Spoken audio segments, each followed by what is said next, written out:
ফিলিস্তিনে চলমান আগ্রাসনকে কেন্দ্র করে ইসরায়েলের ওপর আরব বিশ্বের ক্ষোভের পারদ সর্বোচ্চ পর্যায়ে পৌঁছেছে, যার ধারাবাহিকতায় দখলদার ইসরায়েলের নৃশংসতা মোকাবিলায় ইসলামিক দেশগুলোর একটি জোট গঠন করা উচিত বলে মনে করেন তুরস্কের ক্ষমতাধর প্রেসিডেন্ট রিসেপ তাইপ এরদোয়ান।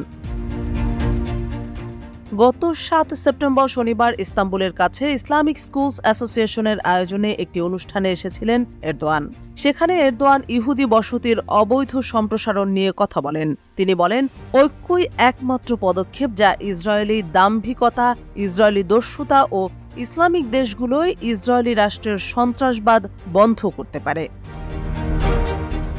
প্রতিবেশী মিশর ও সিরিয়ার সঙ্গে সম্পর্কের উন্নয়নে তুরস্ক সম্প্রতি বেশ কিছু পদক্ষেপ গ্রহণ করেছে বলেও জানান এরদোয়ান। তিনি বলেন, সম্প্রসারণবাদের বাড়তে থাকা হুমকির বিরুদ্ধে ঐক্যের বন্ধন গড়ে তোলাই এসব পদক্ষেপের লক্ষ্য।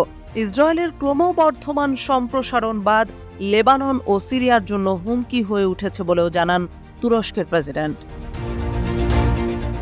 এদিকে এরদোয়ানের এই বক্তব্যের নিন্দা জানিয়েছেন ইসরায়েলের পররাষ্ট্রমন্ত্রী ইসরায়েল কাজ। তিনি বলেন, এরদোয়ানের এই বক্তব্য বিপজ্জনক, মিথ্যা ও উস্কানিমূলক।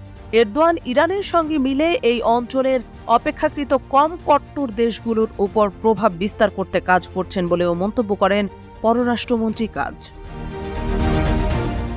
উল্লেখ্য যে অধিকৃত ফিলিস্তিনি ভূখণ্ড পশ্চিম তীরে অবৈধ ইহুদি বসতির সম্প্রসারণ অব্যাহত রেখেছে ইসরায়েল।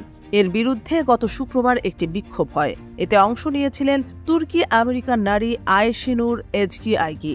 ইসরায়েলি সেনারা মাথায় গুলি করে আয়েশিনুরকে হত্যা করেন বলে জানিয়েছেন ফিলিস্তিন ও তুরস্কের কর্মকর্তারা।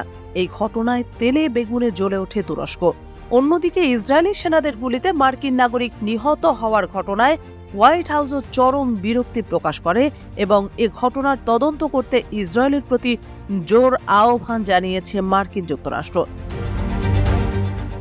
এদিকে এরদোয়ানের আমন্ত্রণে চলতি সপ্তাহে আঙ্কারা সফর করেন মিশরের president Abdel Fattah al CC, যা গত ১২ বছরে দেশটির কোনো প্রেসিডেন্টের প্রথম সফর। বৈঠকে আঙ্কারা কায়রোর দ্বিপক্ষীয় সম্পর্ক মজবুত করার পাশাপাশি গাজা যুদ্ধ নিয়ে আলোচনা হয় দুই নেতার।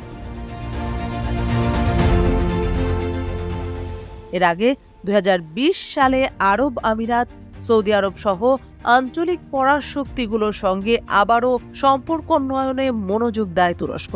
এরপর মিশর সহ অন্যান্য দেশগুলোর সঙ্গেও তাদের কূটনৈতিক সম্পর্ক উন্নত হতে শুরু করে।